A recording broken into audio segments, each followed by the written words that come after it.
don't know about you, it's like I still have hope. I'm like, please. You have to. It's you like have to. Yeah. But you know what? Robin and Sarah need to kiki. Yes. Because Robin has lost her sense of hope, and that's her struggle. Twin, where have you been? It's giving therapy. Yeah. It's giving church.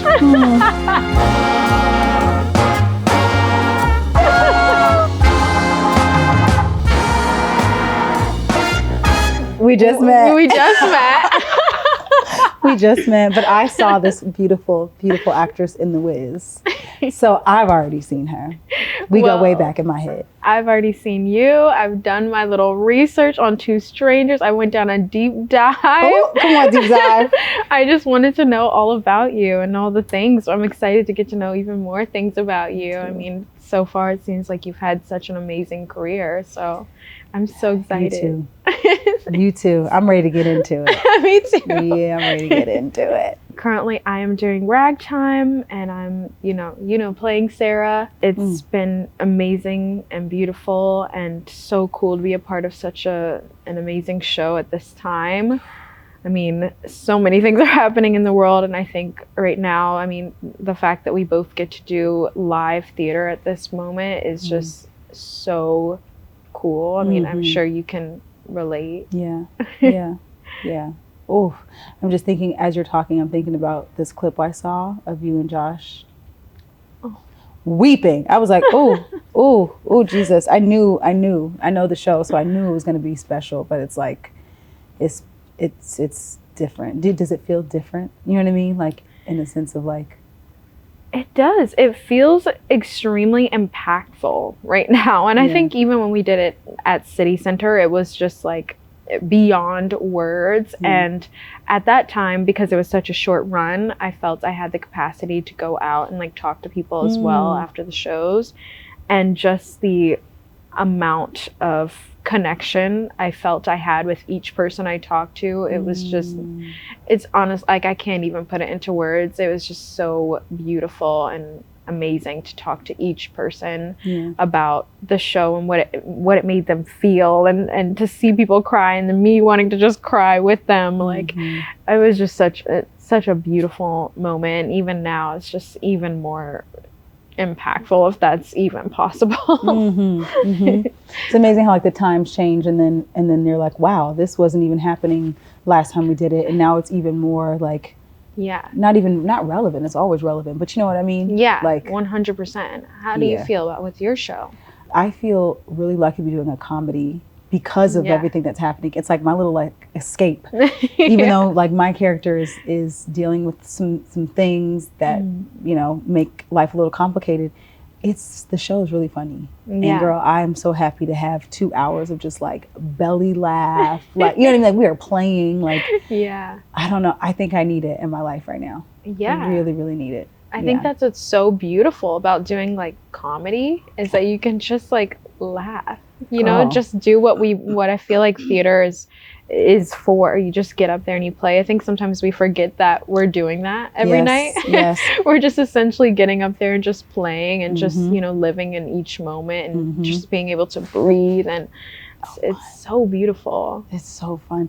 It's nice too because it's just me and one other actor. Yeah. So we can like lock in and be like, "What you got today?" Without saying the words, you know what I mean? But looking at it like, "You got it today? I don't got it today." Right. And then the show is just like fun. And obviously we're still hitting our beats for like doing the thing. Yeah. But just to check in with somebody, I've never had the experience where it's just you and one other person. Yeah. So like if something's happening emotionally, if something's happening like physically, if there's something happening that you can lock in and be like, okay. Yeah. So this is how we're gonna ride the wave today. Right. You know what I mean? Yeah. I just never had that experience. It's crazy. I totally get that, because even though there's so many storylines on our show, I almost feel like the majority of my show is with Cole House. So it kind of feels like I'm just doing it with one other person, because her world kind of revolves around Cole House and the baby. And I think it is kind of that feeling of like, you got this today, because if you don't, that's all right. We're gonna get through it together, okay? And I think sometimes people forget that, like, we're human beings too. We're doing a show, 8 shows a week, baby, and it's hard. It's hard freaking work. I admire every single actor that I see get up on that stage, because it is one of the hardest things. I mean, you don't understand it until you do it. Yes, yeah. And I feel like, I don't know if you feel this way, but I feel like sometimes there's this like expectation of perfection, which I understand. People are paying a lot of money. Yeah. But I feel like what's beautiful about live theater versus like it being a film is that there are going to be things where it's like this person is a human today, and they're experiencing this today, and they're still showing up with their full selves. Yeah. Like I like watching that on stage, and sometimes I feel like, I don't know, people forget that like we are not robots. 100%. 100%. I mean, I think that's like a little bit of the expectation from people is, you know, they're paying all this money and coming to see the show, and they do kind of expect a certain caliber, but just the fact that we're doing a show 8 shows a week. I mean, just seeing you right now, you look freaking stunning. You're sitting here doing this like conversation with me, girl, as do you, and you're still gonna get up there and do an amazing show, like probably tonight. So I just like so admire every single person I see get up on the stage, give it their all every night, and whether the audience knows it or not, like we are putting our hearts out there every single night and giving them what we have every night, and it just doesn't get any better than that. That's one thing I was saying about, so like my show is a comedy. It's so funny. Like we are having fun. I hope the audience thinks it's funny, but we're also like laughing at each other and having so much fun. But there are moments where my character has to like really deal with like some mental health stuff, and it's so scary being that like raw in front of that many people, and knowing that like, not that you're being judged necessarily, but that like people are watching you experience something really like kind of scary. And I feel like it's definitely got to be the same, if not way more intense, with Sarah and the baby. And you know what I mean? Like what is that like, just emotionally, like just outside of the acting part of it, like when you are done, like do you feel it, or are you able to be like, it's a separate thing? I wish I could separate the two, but it's, I mean, like you said, it's kind of scary to like be so vulnerable and open every single night, and to just give it everything. I mean, I was just talking to somebody about this the other day. You can't really divide the two that much. Like this character is a part of you, and I get up there and I take my life experiences and I put that into this character, and so every day I'm giving the most, as much as possible, the most vulnerable, open version of myself, so that I can be present and be able to give all of that every night. And it is so scary. And I think it might have been yesterday that I was talking to my co-star Ben, who plays younger brother. Amazing. Love him. Amazing. Love him. Funny, beautiful, talented. Yes. We love you, friend. Right. Exactly. But I was just talking to him the other day about how hard it is to like, you know, get up there and like just give the most raw version of yourself and hope that people aren't like, you know, aren't like judging too hard. But even if they are, it's like, you know, we're at the end of the day, we're doing this, and we're doing it unapologetically, and we're doing the best we can. I know that's right. To give this show. So it's just incredible to me that you're even able to do that, that I'm even able to, that any of these people are able to do that. And because it's that's really hard just in general, being a human being walking throughout the world, to be open and vulnerable is a hard thing, especially right now. Like our generation has gone through COVID, it's gone through presidency, it's gone through just so many things, and we've lost so much, gained so much. There's so many things that happen in a person's life, and to be vulnerable and open, it is something, it's like a gift. You just made me feel like it's actually something we should be quite thankful for. I probably am my most vulnerable self on stage.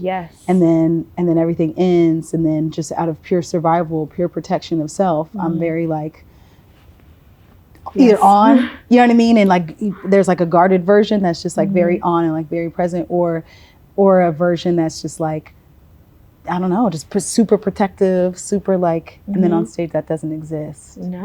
It can. That's giving therapy. Yeah. It's church.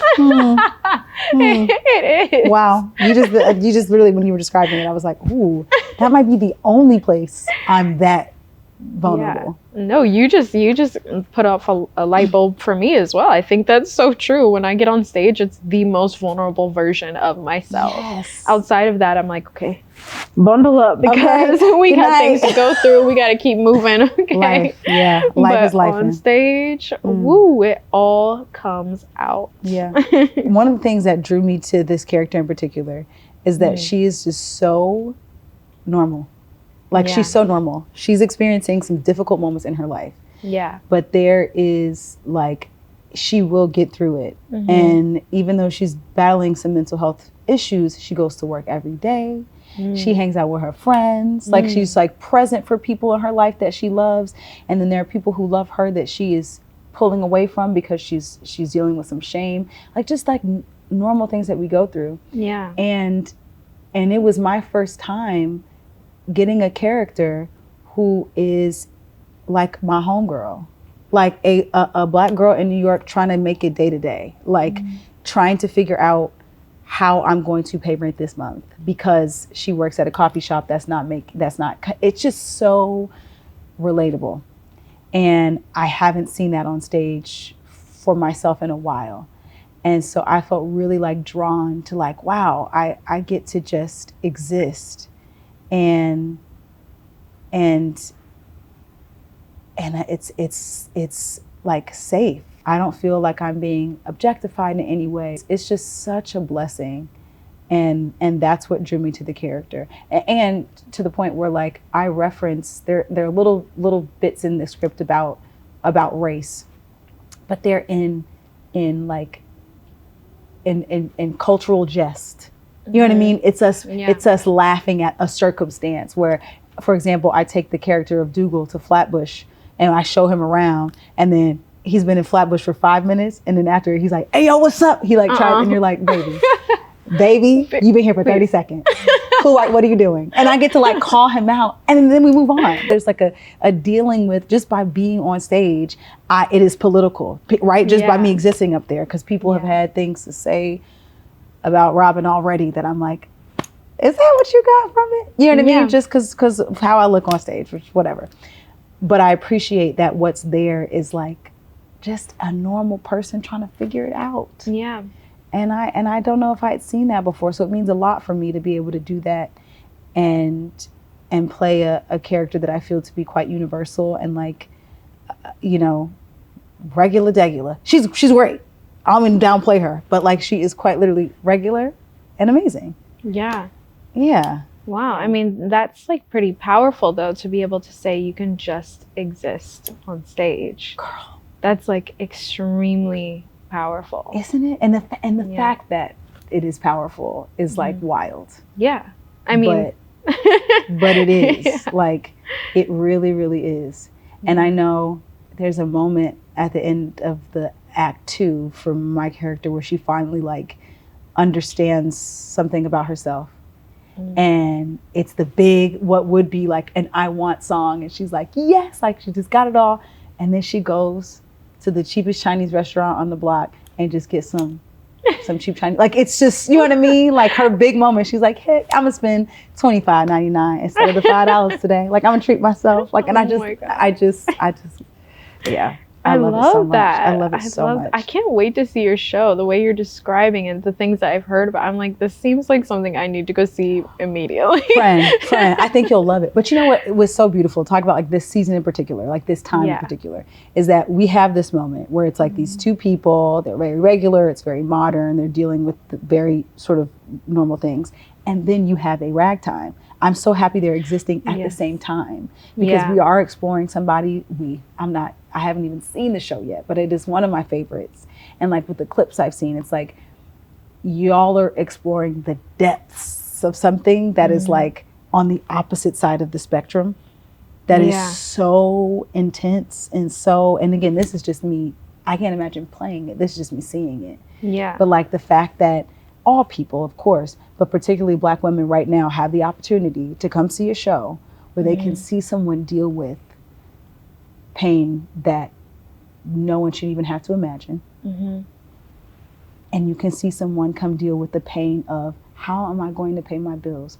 Why did I swipe left on this man? Like something that is to her quite deep, but it's something that we all experience. Like what a gift that's happening at the same time.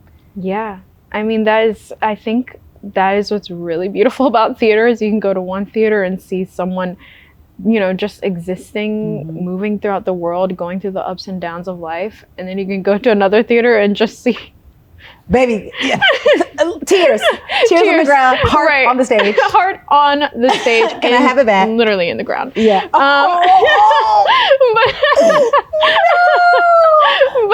Too soon. I haven't seen it. You about to let me cry.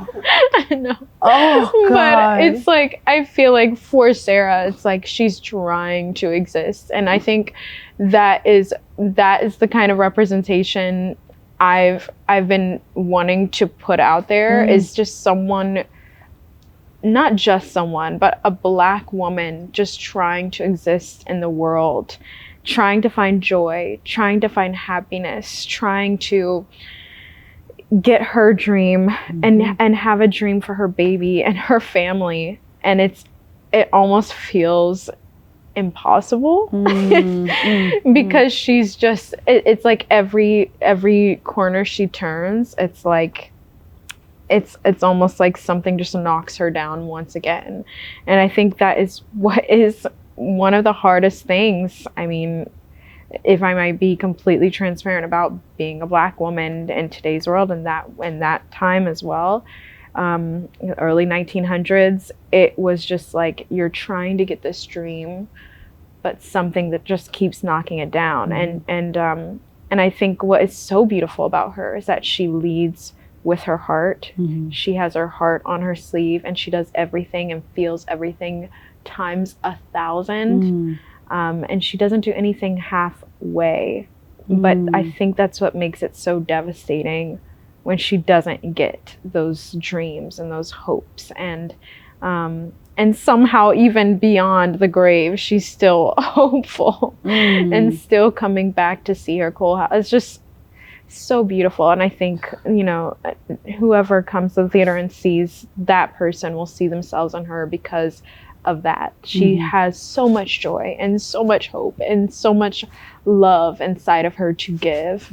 But it almost seems so far away, especially with, I mean, the connection with what's happening right now in the world with our presidents. Like, for some reason, I don't know, and I don't know about you, it's like I still have hope. I'm like, please. You have to. It's you like have to. Yeah, but you know what? Robin and Sarah need to kiki. Yes. Because Robin has lost her sense of hope, and that's her struggle. That's why she's in such a low place. It's because she's just like existing, being like, well, you know. Yeah. And when the second you lose hope, it's like that's when it can get a little scary, I think. Yeah. I mean, just in real life. Literally, like as if we, with everything that's happening. Yeah. If we don't have a sense of hope, I think we could spiral. Yeah. A bit, just because like. With everything, I mean, it's so much heaviness in the world. I think we kind of forget that, like, right now we're going through about the same things that our characters are kind of going through. We're just trying to have hope and joy in these moments and trying to live life to the best of our ability, trying to give the best lives to, you know, if you have children, if your children, I know I have siblings, and, you know, that's the main thing I think about when I'm holding that baby is my little sister. I'm like, she has the whole world ahead of her, and there's so much that she has to think about. I wish she didn't, you know? I wish that there were things that I didn't have to think about, like her just going to school and being like a little girl and just learning, and the fact that she has to think about all these things. It's so devastating to me because I want her to be able to have that hope and that joy and that childness and like play and all the things. But there's just so many things in the world. So many things. How old is your sister? She's 10. And I also have a cousin who they actually lived together for a while my aunt was living with my mom. So she's kind of like a little sister too, but she's only 7. And it's so much to think about. Yeah, it is. Yes. Yeah, I have a 3-year-old, and I often think about that. Like, not only do we have to have hope for ourselves, but there are people, little people behind us that it's like, okay, we got to hope for them too. And we got to like figure this out because they deserve like so much more than what we currently have. Like I think about that all the time. Yes, we need to like create a better future for them. I think that's what all of Ragtime is about, is like, yes, there's these 3 different stories, but the ultimate thing is let's create a better future for these generations that come after us, not just for us, but for them too. Like the world needs to be a better, safer, happier place for them. It's bizarre to me what's happening right now. Okay. And I honestly can't even believe and like I don't even know what you're thinking right now. Having a 3-year-old, I would not know what to do with myself. Girl, the way, it's so funny. I drop her off at school every morning. And I like grab her hands, and the first couple times I've dropped her off, she wasn't used to the school. So she would like really stay and lock in with me because we pray every morning. And it's crazy because my mom used to pray with me every morning, but I think it was like, cause it was like teaching me how to pray and like, you know, setting good intention. I'm praying with my daughter now because I'm like, Lord, protect these walls, protect this building. I am like, bless her heart. I know she's like, Ma, I don't know my blocks. Girl, because I'm like doing it in front of her friends, like, dear wise Almighty God. But I'm scared. Sending your 3-year-old to school in America is terrifying. You know what I mean? So it's just another reminder of like, we have to do everything in our power now to keep that hope. Because there are other people literally looking at us like, where do we go next? What do we do?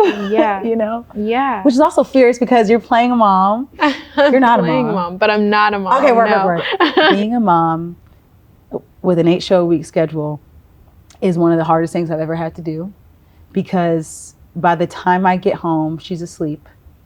And then we wake up at 6 a.m. to get her ready for school. So there's this, so that it's tiring. But then in the moments where I'm not working, I just only want to pour into her. And recently I had some family stuff going on. I had a lot going on. I woke up and my voice was gone. And trying to explain to a 3-year-old what vocal rest was easily one of the funniest things I've ever had to do. Because she sat and she listened and she saw my little notepad and she was like, great, mommy, be louder. I said, okay. You know what I mean? Like, she doesn't care. And because she loves me and she just wants to engage.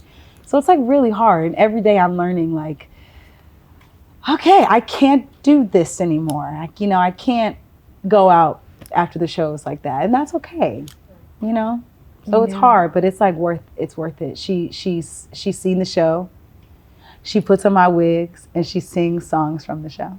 Yeah, she'll be obsessed. I can't. I love all the Broadway mamas and Broadway dads. I'm like, I don't understand how you guys do it. Girl, crazy people. I really don't. But I guess I don't know. I have like a little sister. She calls me every day, but it's nothing. It's nowhere near that. Like, but you have to go home. So that's little. That's baby vibes. She definitely called me the other day and was just like, yeah, so where have you been? Like, you haven't been picking up the phone. You never call me. And I'm just like, girl, I got a job. Are y'all from here? So she here? No, she's currently in North Carolina. So she's nice, like adopted into the family. It's it's a whole story. But yeah, but I helped raise her when she was a really small baby. Because her mom was really young and she just, needed help. And so she kind of dropped her off at our doorstep and we just like took her in and all kind of came together and did some help. Goodness. Yeah. That's beautiful. She's a really sweet little girl and I miss her a lot actually. Yeah. But she's the best. I hope she can see the show. I don't know if I want her to see. I don't know if I want her to see Ragtime, but I think she's seen me in a few other shows, and every single time, like even during Hairspray, I did Hairspray on tour. She was like at the very front. She was like, I'm like, hey girl, hey. Yes. But she's my biggest cheerleader, seriously. Because I told you earlier I saw you in The Wiz. Yeah. And I was just so excited for everything that was coming. You know what I mean? Like, how you sit somewhere and your shoulder, you're like all excited for the show. I remember you did like one thing, you sang something, and my shoulders were like, oh. You know, like I just was like, oh my gosh, I'm just about to get my life. And I did, and I literally left being like, I can't wait to see her. You know what I mean? Like I was just so like, oh, it was so beautiful. Thank you. So beautiful. I'm really good friends with Phil. Really? Yes. Mm-hmm. Oh, he be getting on my nerves, but I love it. He's like my big brother. Yeah, he's the best. He was my first Ragtime when we were developing Aida. Oh, really? Yes, girl. So we were like locked in, and so I went to see him, and because I didn't know where I forget. I saw it really, really early. Yeah. Girl, it was, oh my gosh. Did you have fun? Was that your Broadway debut? Fun. It was my Broadway debut. How was that? Oh my gosh. I mean, the hardest thing ever, like I never thought. It was so much fun. Good. I'm so glad that was my first show that I did on Broadway. Mm-hmm. And I think, yeah, just being able to have Phil and Kyle and Avery, like it just, we still have such a close bond. We're like, you know, family now. Yes, Shelly, shout out to Shelly. Shelly, like just, we really were lucky to have such a close knit group of people, and we still all are, I mean, I know I'm still connected with everybody, and it's beautiful. I just love them. I have so much love for each of them, and yeah, it was hard though. I was like, woo, like it's one thing to like think you can do it, and then another thing to do it. Another thing to do it. Seating in a theater, orchestra, mezzanine, or balcony? Mezzanine. I was gonna say the same. Twin, where have you been? On stage, would you rather nail a high note, land a joke, or on-demand cry? Oh. Okay. I'll let you go. I'm sure you have to on-demand cry in your show. I mean, yes, but also it's not like the most important thing to me. You know, I'm like, I just want to make sure I'm actually in the moment and feeling every single moment. I think maybe landing a joke, it's the worst when you freaking say a joke and nobody says anything. It's like crickets. I think that's the worst part in the world. Yes, I second that. Yeah. There is quite literally nothing worse. I never experienced, this is my first time doing comedy on stage. Yeah. So I had never experienced what it is like for a joke not to land. Oh. Get me off. Actually, matter of fact, I'm gonna go. I can't. Thank you guys so much for coming. You hate me, and that's cool. Good night. Land a joke. Pre-show, party, meditation, or nap? Yeah, a little meditation I think is good. Yeah, I got you. I'm full namaste in that dressing room. Otherwise, I'll go crazy. Not a hot take, child. I know. I'm like, okay, my hot take. Yeah. Yeah. Get ready for this. I want to say the ensemble does the most work. They're always on stage. They're always doing 15 million different parts. Like, they do so much. We couldn't do the show without them. They also cover. Couldn't do it without them, honestly. That's a real hot take. And that's a fact. It's a hot take. That's a fact. Ooh, hot take. I want to do something a little spicy. Oh, this might be messy. I might say in 5 days. Take that out. But I think a hot take I want to talk about is like critics.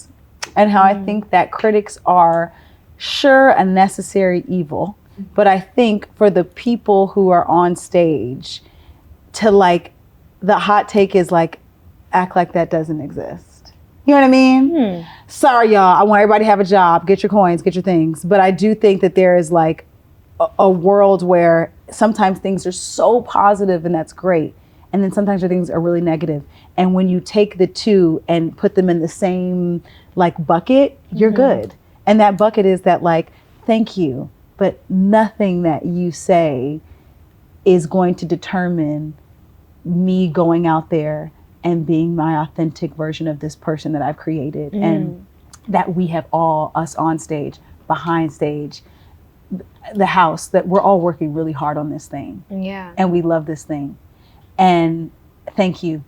But nothing that you say is going to dictate the work that we're doing. Wow. And I think it's a hot take because I feel like critics before is like, it's like a very make or break. Yeah. And I just want to rebrand, like whatever they say. You know what I mean? Thanks, but we're working really hard and we should focus on that. You ate that. Hey, I play Robin in Two Strangers. Please come see us at the Longacre Theater. It's Two Strangers Carry a Cake Across New York. Tickets, I think you can get them everywhere. So come see us. Hi, my name is Nichelle Lewis, and I am playing Sarah in Ragtime at Lincoln Center Theater. Please come see us soon. Bye. Yes, yeah. This is a see you later. Yes, we're definitely going to see each other soon. Look, we need let to me swipe get coffee these legs or something. under the table. I'm all in your mic. I'm so happy we got to do this. You're so phenomenal. So happy I got to meet you, and Me I can't too. wait to see your show. And I'm sure you're fucking killing it over there. Girl, we gotta come. We have to. I don't know if we'll ever have time, but we have to see each other. We'll make time. Yeah. Yes, I'm gonna get your number. We'll just call out and go to see the show. Can you imagine? I'm dead. Fired. Thank you so much to this iconic duo for joining us for this discussion. To our season partners, the Lights of Broadway show cards, and this gorgeous location, 701 West inside of the Times Square edition. Make sure you subscribe, leave us a like and a comment, and let us know what Broadway stars you want to see next on And That's Showbiz.